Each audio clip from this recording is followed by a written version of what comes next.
Originally set on 3.5 acres, the Pink Palace, as it is known, contains 10,000 square feet of living space in 15 rooms, befitting the celebrity status of Jayne Mansfield. Jayne had gained star status at a time when many Hollywood actresses were handed film scripts designed to display their physical attributes. She capitalized on her image as a big-busted, ditzy blonde in a string of so-so movie roles during the 1950s and 60s. When some of the press from around the world wanted me to pose in the Marquis de Sade fountain, well, I just had to oblige. After all, publicity is awfully important for a girl. Hungarian-born muscle man Mickey Hargitay was not publicity shy either. Hargitay was crowned Mr. Universe in 1958. He and Jayne met in Las Vegas.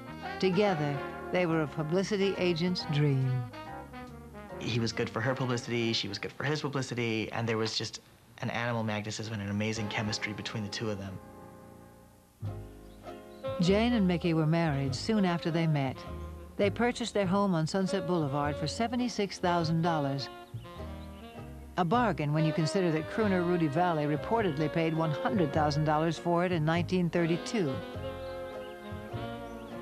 Now worth millions, the property was purchased in 1976 by entertainer Engelbert Humberdinck, who was such a big fan of Jayne's that he bought the house sight unseen.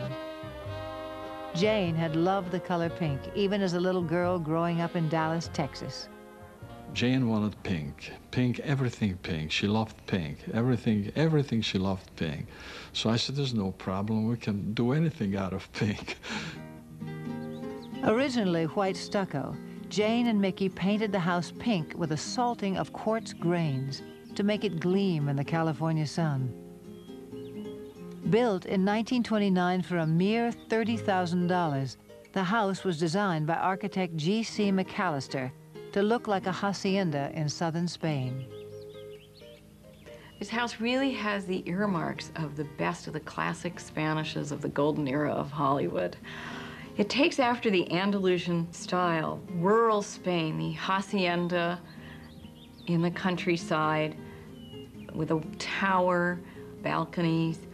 You think of the natural materials, the thick adobe, unadorned walls, and of course the tile roof. They're the earthy materials, the materials that come from the ground in New Spain and used in a very picturesque and rustic way. When we bought it, it was on a very trying point of our life because either one of us were rich at the time, but we were rich in love. We cared for each other.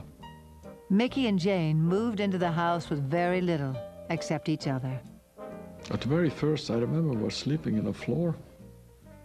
We had zero furniture, nothing. We had a ball. A lot of things we just got because our popularity and people wanted to get associated with Jayne and Mickey. She deliberately planned that. What had happened was they put an ad in the paper, she and Mickey, saying that they were living in plush poverty. But she would also go to furniture stores and say, can I sit in this chair in the window and sign autographs? And they would give her the chair.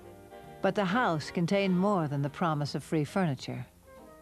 The future was there. She wanted 10 children, and I said, well, just let's go for it.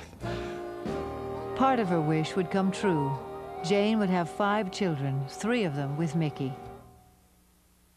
The home still contains many original features. An arched entrance guarded by a wrought iron gate leads from the entrance hall into a 2-story living room, where a 10-foot chandelier weighing more than 700 pounds hangs from a dark beam ceiling and dominates the room. Its light warms an oversized European-style fireplace, highlighted with a band of decorative relief. One of the characteristics of the homes of the 20s and of the stars' homes and the homes of wealthy people was that the major public rooms in these houses were quite large and dramatic. And often they did have balconies or a balcony library that overlooked the living room.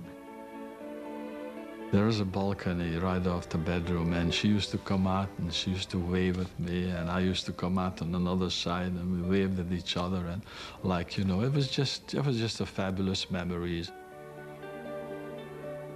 She loved music, so I want to get her a wonderful piano, and that's exactly what happened. I went shopping and I bought the Steinway. She loved the cherubs, she loved the angels. She believed in angels and she believed in heart. And I never forget, I was upstairs and she was playing a violin down by a piano, and I looked out and I seen her playing. It was just great memories. I wanted to build her a fireplace that was very unique. In the den next to the living room, Mickey created a fireplace made out of 6,000 pounds of petrified wood, then added a copper ceiling. The massive two-story entrance hall leads to the second-floor sleeping quarters, where each bedroom has its own bathroom. Jayne's bed is still in the master bedroom. Engelbert Humberdinck kept the bed, complete with the headboard that Mickey had made out of antiqued pink glass. While Jayne's fabled heart-shaped bathtub has been replaced, memories of her love for affairs of the heart remain. A stairway made of painted wood, intricate grillwork, and Spanish tiles connects the two floors. It leads to a small office adjacent to the entrance that contains another unique feature of the home. She had a small closet that was hidden, like a hidden bookcase. And I think during the original days, it was used for prohibition to store liquor. But she used it to keep her press clippings and her scrapbooks and her scripts. Perhaps the most memorable feature of the home lies outside, Jayne and Mickey's swimming pool. When we walked in, we walked around, and immediately I visualized a beautiful swimming pool there. Nice waterfall, looking out through the living room window.